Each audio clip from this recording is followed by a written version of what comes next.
कैसा कब ऐसा होता है?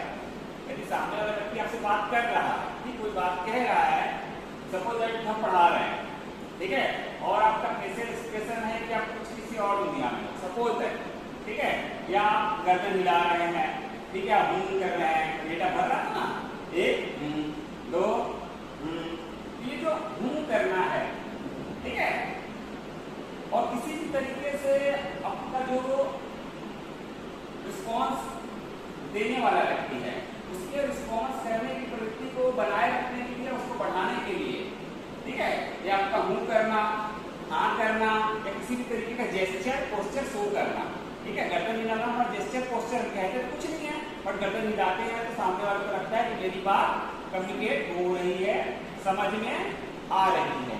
और ये साइकोलॉजी में इस तरह के प्रभाव को कहा जाता है, ये क्या कहा जाता है, ये यानी हरा चम्मच प्रभाव। यानी हरा चम्मच जो हिंदी ट्रांसलेशन है उसको बोलते हैं बेटा ग्रीन स्पून इफेक्ट। क्या बोलते हैं?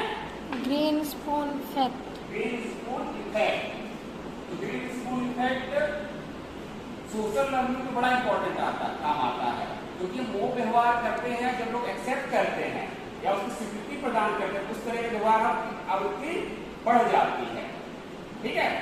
जैसे लगा कि हाँ इस तरीके से बच्चों को ज्यादा समझ आ रहा है तो हर चीज में अपने उसको सपोर्ट देता है दूसरी चीजों से, ठीक है, कैसे एक्सप्रेशन से सपोर्ट देता है, कहानियों से सपोर्ट देता है, क्यों? क्योंकि वहां से उसको समर्थन प्राप्त हो रहा है।